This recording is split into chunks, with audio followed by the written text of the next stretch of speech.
Continuem la lectura de l'audiollibre dedicat a la vida de Narottam Das Thakur. Estem llegint el capítol 7, Activitats de prèdica. Primera part de 4.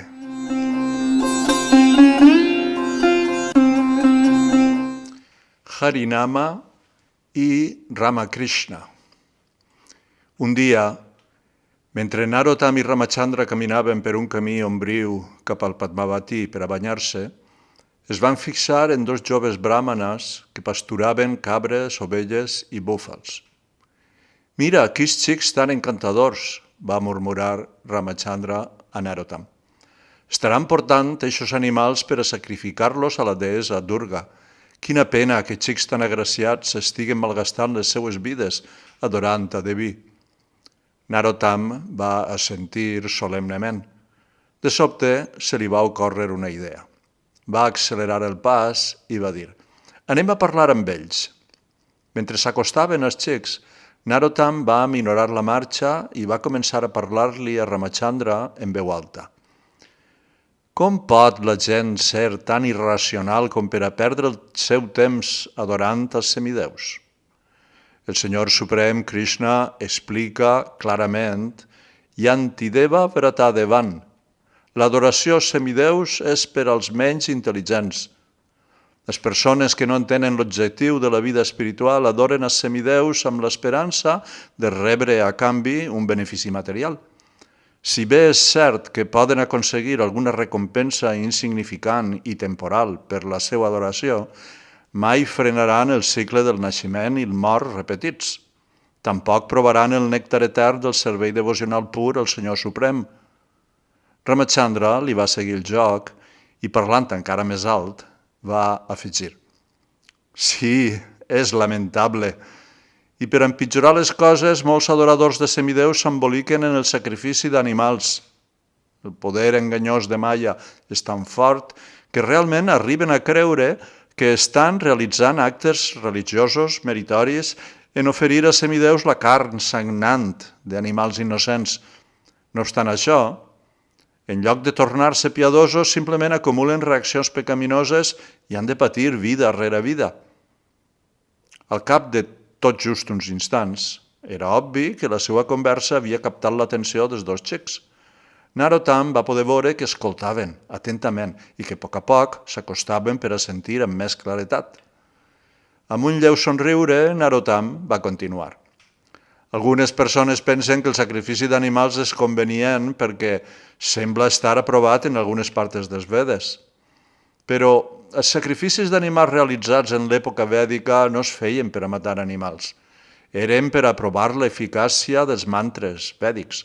Quan el sacrifici es realitzava correctament, l'animal vell sorgia del foc amb un cos nou». Narottam va deixar de caminar i va dir amb fermesa: «Però això no és possible en aquesta època». Els dos xics van deixar de caminar també, tractant sense aconseguir-ho de passar desapercebuts. «Per què no?», va preguntar Ramachandra. «Per començar, no hi ha bràhmanes qualificats per a dirigir tals yagyas. A més, si es produeix la mínima discrepància en l'execució del sacrifici, l'individu que el realitza és considerat responsable de la mort de l'animal». Va fer una pausa dramàtica i després va afegir: «No és diferent que un assassí siga considerat responsable de matar a un altre home». Els xics es van mirar, alarmats. «Estic segur que qualsevol home intel·ligent pot comprendre que el sacrifici d'animals no pot tindre èxit en aquesta època», va dir Ramachandra, mentre ell i Narottam van començar a caminar de nou. «L'únic sacrifici recomanat en Kali Yuga, aquesta època, és el Sankirtan Yagya, el cant congregacional dels sants noms del Senyor, i específicament el cant del Mahamantra, Hare Krishna, Krishna Krishna, Hare Hare, Hare Rama, Rama Rama, Hare Hare». Aquest és el més sagrat de tots els mantres i està especialment destinat a aquesta era degradada. En realitzar el Sankirtan Yagya, l'espill de la ment es neteja, i quan aquest espill es neteja, un s'allibera automàticament. Només així és possible tornar a Krishna, de retorn a Déu. Narottam va assentir. Per això, Sri Chaitanya Mahaprabhu va dir repetidament Hare Nama, Hare Nama, Hare Namaiva Kevalam, Kalo Nastieva, Nastieva, Nastieva Gatiran Yata. En aquesta època de disputes i hipocresia no hi ha un altre camí, no hi ha un altre camí, no hi ha un altre camí que cantar el sant nom. Quan van arribar a l'ampla ribera del Padmavati, Narottam i Ramachandra van assentar-se continuant la seva conversa. Els dos xics es van mantindre a una distància que es va semblar discreta. Quan es van adonar de la veritat de les paraules dels savis, se'ls va fugir el color de la cara. Semblaven dues flors brillants marcint-se al sol. Un dels xics li va murmurar a l'altre. El que diuen és veritat. Hem estat cometent actes horribles sacrificant animals a Devi. Mai ho tornaré a fer. Jo tampoc, va respondre l'altre. Aquests dos Vaishnaves han canviat completament la meva manera de pensar. Qui són? Semblen brillar com dos sols en el cel. El meu cor se sent atret per ells. El seu germà va aventurar. Han de ser els famosos sants dels quals tothom parla, Sri Thakur Mahasai i Ramchandra Kaviraj. No fa molt van organitzar un gran festival ací, en Keturi.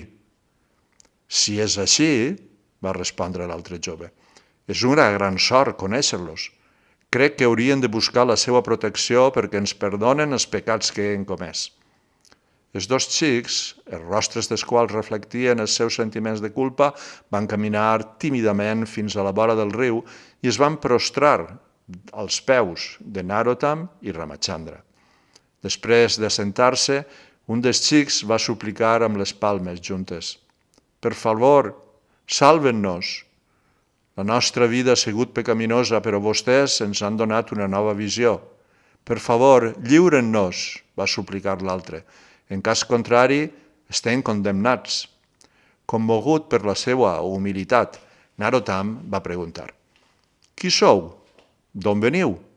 Jo sóc Hari Ram i ell és el meu germà menor, Ram Krishna, va dir el primer. Som de Ganeshpura i el nostre pare és Shivanandacharya. És un devot adorador de Devi. Ens va enviar ací a comprar animals per al seu sacrifici a Durga. Aquests animals són bastant cars, va observar Ramachandra. Sí que ho són, va confirmar el xic. El meu pare gasta pròdigament a adorar a Devi perquè vol entrar en el cel. Ah, sí, he sentit parlar del seu pare, va dir Narottam. Després va afegir, i creuen que té raó? No, ara sabem el terriblement equivocat que està. Somrient, Ramchandra els va fer la següent invitació. Per què no venen amb nosaltres? Els mostrarem el temple de Sri Chaitanya Mahaprabhu. Els xics van acceptar de bon gust.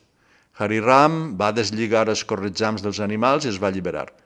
Plens d'alegria van trotar alegrement per la ribera del riu. Narottam, Ramchandra i els germans es van banyar en el riu Padmavati abans d'anar al temple. Després de prendre darshan de les deïtats, els xics es van assentar amb Narottam i Ramchandra que els van ensenyar la ciència de la consciència de Krishna. Els xics es van assentar, hipnotitzats, absorbint ansiosament cada paraula. Al final del dia, Hari Ram es va agarrar als peus de Narottam i li va suplicar. Per favor, permeten-nos quedar-nos amb vostès. No tenim cap desig de tornar a casa. És millor que tornen a casa, va dir Narottam, posant a prova la seva convicció. El seu pare és un ric brahmana amb gran influència en aquesta zona. No aprovarà que es queden ací, ni tampoc els seus amics.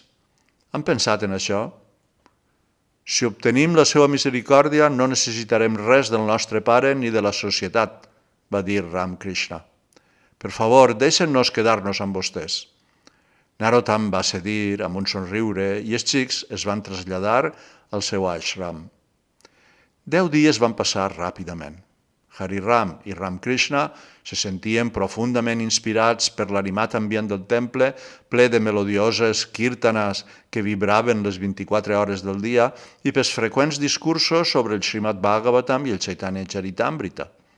Amb sorpresa, van observar atentament els dos acharyas mentre interactuaven amorosament entre si i amb tots els Vaishnaves i visitants.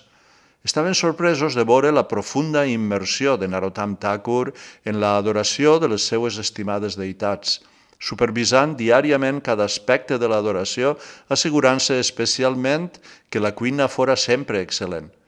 Els xics es van sorprendre en descobrir que el Thakur havia demanat al cuiner que portara un drap sobre la boca mentre preparava el menjar per assegurar-se que les ofrenes estigueren sempre impolutes. També es va meravellar en veure que Narottam i Ramchandra mai perdien el temps. Sempre estaven ocupats, atenent a tots els artis, sovint ballant extasiats, voltant el temple 5 vegades cada matí i cantant constantment els sants noms. Els xics es van adonar que Narottam mai parlava amb ningú mentre cantava japa i, després de fer els honors al prashadam de Krishna, sempre ordenava als seus deixebles que no tocaren els seus plats contaminats. Als xics els va defraudar no aconseguir les restes de Thakur Mahasai, però estaven encantats de provar el suculent prasadam que se servia diàriament. En aquest gloriós entorn, Hariram i el seu germà es van transformar ràpidament.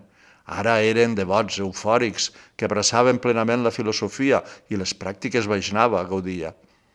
Ramkrishna es va iniciar en Narottam i Hariram en Ramchandra Kaviraj. La notícia de la seva conversió es va estendre ràpidament i quan el seu pare, en Ganeshpur, es va informar, va enviar un missatger a Kheturi insistint que els xics tornaren a casa immediatament. Narottam va acatar l'ordre i va ordenar a Hariram i Ramkrishna que tornaren a la casa paterna. L'endemà, Hariram i Ramkrishna van tornar a la mansió del seu pare. Van oferir els seus respectes als seus peus i després es situaren davant ell amb les palmes de les mans juntes. Shivananda va observar amb sorpresa i després amb desdeny els seus caps afaitats, els contes de Tulasi que portaven al coll i el tilak Vaishnava que portaven en el front. Són conscients del preocupats que hem estat. La seva mare i jo ens temíem el pitjor. Com han pogut fer-nos això? Després, en to aspre, va preguntar: «I què han fet amb els diners que els vaig donar per a l'adoració de Devi? Ho han donat als seus nous amics Vaishnava?» Shivananda pràcticament va escopir la paraula Vaishnava. Ramkrishna va voler protestar. «No és així, en absolut». No obstant això, el seu germà li va fer callar amb una mirada. Impertorbable, Hariram va explicar: «Tornàvem de camí a casa amb els animals del sacrifici quan ens trobem amb Thakur Mahasai i Ramchandra Kaviraj. Ens va impressionar tant els seus coneixements i la seva devoció que no sols alliberàrem els animals, sinó que prenguérem diksha d'ells». «Què van fer què?», va cridar Shivananda. Els seus ulls estaven rojos d'ira. «Idiotes! Com han pogut ser tan estúpids com per aprendre iniciació d'un Shudra?» «Aquests Vaishnaves no són Shudras», va dir Harinam amb fermesa. «Són grans sants». «Qui eres tu per a jutjar això?», va cridar Shivananda. «Sé qui és Thakur Mahasai, el fill d'eixe Kayasta, Krishnananda Datta. Els Kayastas són servents de classe baixa a sou dels governants musulmans. Els Kayastas no són res comparats amb la nostra casta brahmana». Ramakrishna va intervindre. «El seu pare governava tot Kheturi». «Ha!», es va burlar Shivananda. «La gent comuna pot sentir-se impressionada per tals administradors. Fins i tot poden considerar-los de la realesa, però han de saber que un servent a sou és un Shudra i res més. Quina arrogància la d'un Kayasta que es fa passar per brahmana. Com s'atreveix a donar-los diksha a vostès, xics?» «Per favor, no parles així, Pita», va suplicar Ramkrishna. «És ofensiu». «No ho entens?», va preguntar Shivananda. «Vostès són xics brahmana Pertanyen a la casta més alta. Són superiors a tots els que els envolten. No poden buscar l'empar d'algú que és inferior a vostès per naixement. Després, tornant-se cap a Hariram, li va dir: no sols has arruïnat la reputació de la teua pròpia casta, sinó que has permès que el teu germà menor faci el mateix. Com has pogut viure amb gent així i menjar el seu menjar? Shivananda es va apartar dels seus fills amb disgust. Mantinguin-se lluny de mi o la seva presència em contaminarà. Cap brahmana d'origen els permetrà juntar-se amb ells. S'han convertit en pàries. Han de renunciar a aquest fals diksha i així tal vegada poden considerar si poden ser purificats mitjançant alguna mena de prayashchita. Pare, no ho entens. Hariram es va mantindre ferm mentre interrompia la matraca del seu pare. Sorprenentment, Shivananda va guardar silenci mentre Hariram continuava explicant que Thakur Mahashai i Ramchandra Kaviraj no eren homes corrents. Són manifestacions excelses de la misericòrdia del Senyor en el món. Tot el món estima les seues grans i bones qualitats. Hauries de veure'ls. Els seus rostres estan radiants de bondat i llum espiritual i tot el món lloa la seva saviesa i humilitat. Ningú ha sentit mai una paraula dura dels seus llavis. Per què et desagraden? Els ulls de Shivananda van tornar a cremar d'ira despectiva. Pot ser que siguin sadhus, però qui els ha donat el dret de donar la iniciació? Ese és el dret de naixement dels bràhmanes i de ningú més. Però, Pita, va objectar Hariram, si algú té ple coneixement de la ciència de Déu, és un mestre espiritual qualificat, independentment d'on hagi nascut. No importa si és bràhmana o shudra, si és ric o pobre. Shivananda va sacsejar violentament el cap. Hi ha molts bràhmanes que són gurus qualificats. No tenies necessitat d'acudir a persones de classe baixa. No consideres res més que l'estatus social d'una persona? Va preguntar Ramakrishna, exasperat. Les qualitats que manifesta un home són molt més importants que el seu naixement. Si algú naix en una família shudra, però està dotat de qualitats brahmíniques, ha d'acceptar-se com a bràhmana. I algú nascut en una família bràhmana, però dotat de les qualitats d'un shudra, ha de ser considerat un shudra. Quina ximpleria! No facis jocs de paraules amb mi. És claríssim, un bràhmana és un bràhmana i un shudra és un shudra. Vaishnaves com Thakur Mahashai i Ramachandra estan indiscutiblement per damunt de totes aquestes designacions corporals, va dir Hariram, irritat per l'obstinada insistència del seu pare. Esses grans ànimes estan totalment compromeses en l'amorós servei al Senyor. Això les fa superiors a tots. Als ulls de Déu, això que importa és l'amor i la devoció. No importa si un és de classe alta, mitjana o baixa. El camí del bhakti està obert a tots. Qualsevol que utilitza les seues accions, la seva ment i les seues paraules únicament per a servir al Senyor transcendental és una ànima alliberada, encara que pugui semblar que està en el món material. Més jocs de paraules, va dir Shivananda. No sols sou contaminat per les inferiors companyies, sinó que vos han omplit el cap de contrasentits. Per què acceptar Diksha Vaishnava? La nostra és una família de Shaktas. Hem adorat a Devi durant generacions. Tota la nostra riquesa i èxit es deuen a Devi. Després, en un to més suau, va dir: ofenent-la, han fet malbé les seues vides. En realitat, va dir Hariram, la teua Devi és una Vaishnava, perquè és una serva de Vishnu. Això prova que el Vaishnavisme és la religió última de tot ser vivent. És suficient, va rugir Shivananda. No necessita que els meus propis fills em sermonegen. Si es neguen a escoltar-me, els portaré davant un consell de pàndites.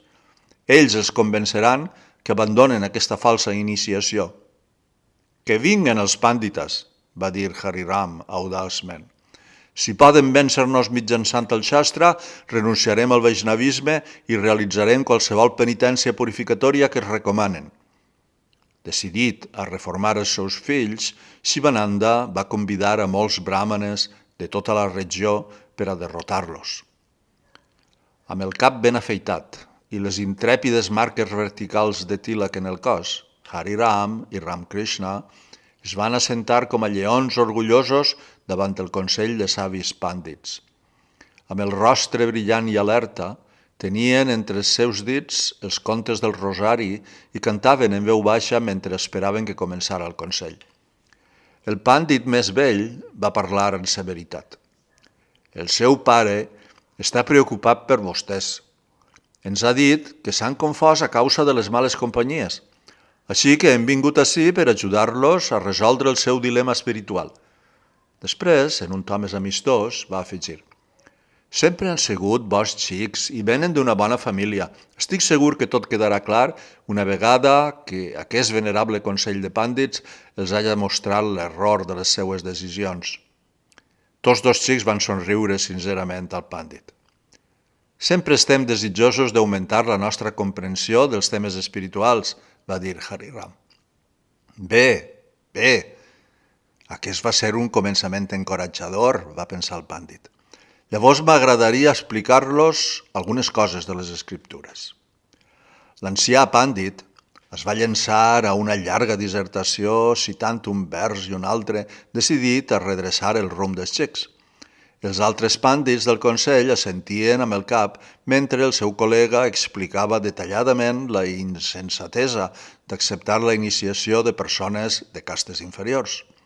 Es va detindre especialment en els efectes verinosos de les males companyies i va recordar als xics el seu deure com bràhmanes. Va subratllar la importància de seguir les tradicions familiars i va explicar amb gran detall la importància del sistema de Panchopasan, en el qual s'adora a Vishnu, Shiva, Ganesh, Surya i Devi per aconseguir la unitat amb Brahman. Una vegada conclòs el seu discurs, els altres pàndits van prendre el seu torn per expressar els mateixos punts de vista, encoratjant els xics el fet que rectificaren el seu error rebutjant a Thakur Mahasai i Ramchandra Kaviraj. Sivananda es va sentir satisfet. Era clar que els seus errats fills estaven ara en vies de reforma. Quan tots van haver acabat de parlar, Hari Ram va oferir humilment els seus prànams als pàndits, agraint-los els seus consells. Els agraïm que ens preocupen tant pel nostre benestar, va dir. No obstant això, dissentim en alguns punts. Encara que només són joves i no haurien de discrepar amb els nostres superiors, per favor, permeten-nos exposar alguns punts per a la seva consideració. Per descomptat, fill meu, va dir el pàndit major. Digues el que penses. Hari Ram va parlar lenta i dolçament i, fil per randa, va explicar metòdicament el significat del Vedanta, els diferents nivells de realització de la veritat absoluta, les qualificacions d'un bràhmana, les qualificacions d'un mestre espiritual, la superioritat del camí devocional, l'objectiu últim de la vida espiritual i el procés del servei devocional. Ramchandra intercalava ací i allà els seus propis comentaris per aclarir encara més els punts del seu germà. Els xics van parlar llargament, citant Shastra profusament. Quan van acabar, els pàndits es van quedar muts. El propi Shivananda estava estupefacte. La seva expressió es va arrufar mentre els seus sentiments oscil·laven entre el respecte i el ressentiment. Hari Ram va afegir un últim punt. Degut a que el Vaishnava ha comprès la essència del Dharma i està dedicat plenament al servei amorós al Senyor Suprem, la seva posició és la més excelsa. És una ànima alliberada, transcendental fins i tot per a un bràhmana. Per tant, concloem que no hi ha defecte en què prenguem iniciació d'un devot del Senyor Krishna com Thakur Mahasai. Al contrari, servint a tal Vaishnava beneficiarem a tots, des dels semideus fins als membres de la nostra família. Es va fer el silenci. Ningú va rebatre els arguments de Hari Ram. Més aviat, els pàndits miraven sorpresos als xics. Alguns semblaven encantats amb ells, mentre que uns altres estaven desconcertats i alguns indignats. Un pàndit va dir: els Vaishnaves sense dubte tenen un gran poder. El pàndit major, nerviós i avergonyit, es va tornar cap a Shivananda i es va disculpar. Estos xics compten amb les benediccions d'eixos dos grans Vaishnaves. Ningú pot derrotar-los. Humiliats, Els pàndits es van excusar i van eixir ràpidament de la casa amb els ulls baixos. Shivananda no va dir res. Es va quedar mirant el sol, confús davant el gir dels esdeveniments. La notícia de la derrota dels pàndits a les mans dels rics i cults fills de Shivananda es va estendre ràpidament. Com a resultat, molta gent es va sentir atreta per Thakur Mahasai. Uns altres es van enemistar amb ell. Alguns membres de la comunitat bràhmana van difondre falsos rumors per a desacreditar-ho. Alguns fins i tot li espiaven, amb l'esperança de trobar defectes en el seu caràcter. Uns altres van guardar silenci tement la ira dels Vaishnaves. Ganga Narayan Chakravarti. Prop de la ribera del Ganges, en el llogaret de Gambila, Ganga Narayan Chakravarti es va sentar amb les cames plegades en una plataforma elevada sota un arbre, cantant en veu alta shlokas en sànscrit. La seva atenció es va veure distreta per dos xics que cantaven suaument kirtan al seu pas. El seu dolç cant va captivar la seva ment. Hi ha una cosa extraordinària en aquests xics, va pensar, estudiant els seus rostres radiants. En examinar-los més de prop, es va reconèixer. Intrigant, va cridar. No són vostès els fills de Shivananda Acharya, de Ganeshpur? Sorpresos, Hariram i Ramkrishna es van tornar cap al pàndit. Sí, ho som, van dir oferint pranams. I podem preguntar-li qui és vostè? Soc Ganga Narayan Chakravarti, va dir el pàndit amb un somriure. Potser han sentit parlar de mi. Sí, per descomptat, va dir Hariram respectuosament. Qui no ha sentit el teu nom? La teua reputació com l'erudit més destacat d'aquesta regió és molt estesa. Ganga Narayan va somriure davant l'elogi. Vostès també s'han guanyat una bona reputació per ací, va dir amb un deix de sarcasme. Els seus noms estan en boca de tots els que conec. És cert que s'han anat de casa i s'han iniciat amb Thakur Mahasai de Keturi? Sí, és cert, va dir Ramkrishna, incapaç de reprimir un alegre somriure. Després de patir milions de naixements, per fi hem trobat el nostre diví mestre espiritual. Ell m'ha obert els ulls amb la llum de la torxa del coneixement i m'ha tret del fang de l'existència material.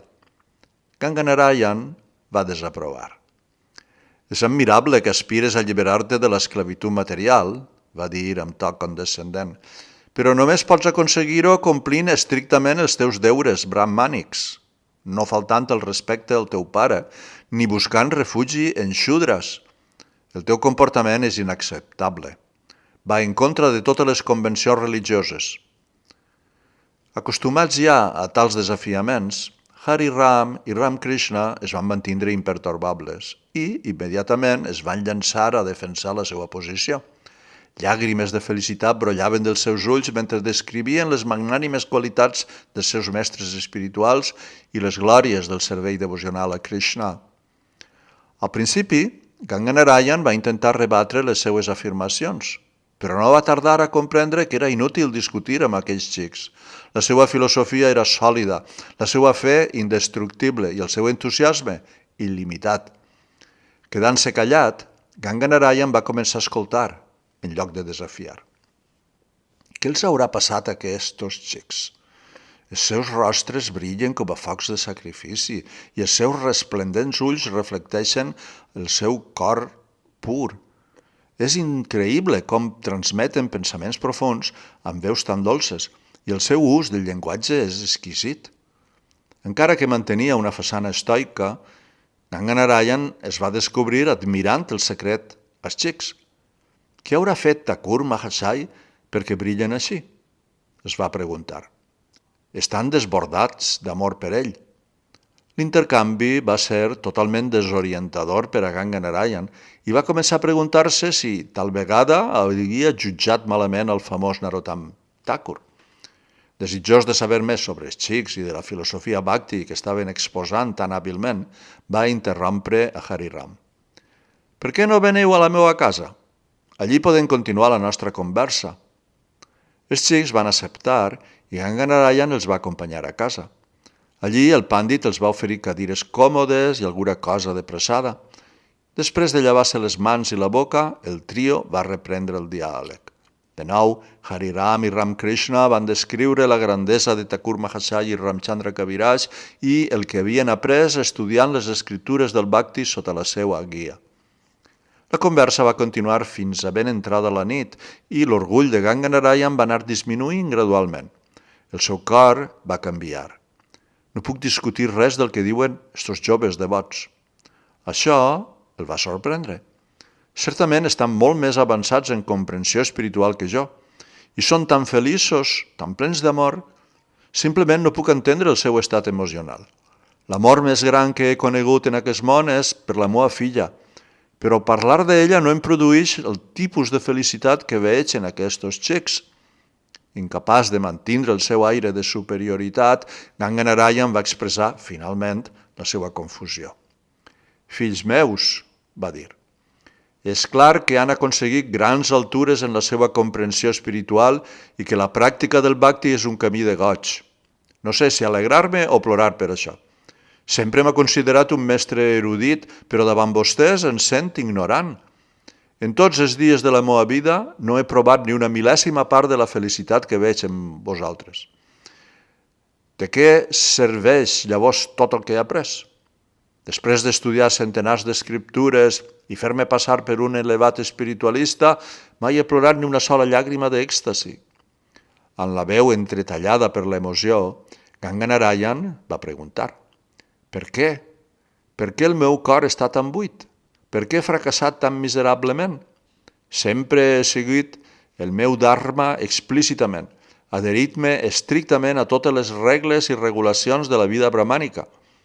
Hariram li va interrompre suaument. A vostès, els pàndits, els agrada parlar del dharma i de les regles i regulacions, però semblen perdre de vista el verdader propòsit del dharma. L'única raó per a realitzar qualsevol activitat religiosa és connectar-se amb Krishna, la suprema personalitat de Déu, a través del seu servei amorós. Complaure-ho és la meta. I no és possible complaure-ho convertint-se en un perfecte bràhmana, adquirint coneixements o complint amb els cerimonials a la perfecció. Res d'això complau al Senyor, ni tampoc distribuir caritat, realitzar austeritats o sacrificis, estar net o seguir vots estrictes. El Senyor només es complau quan un li té devoció a ell. Tota la resta és pura aparença. Si les teues activitats no et porten al punt d'estimar a Déu, són una pèrdua de temps inútil. El Senyor només vol el teu amor. Quan l'estimes, la teua vida estarà plena de felicitat. És així.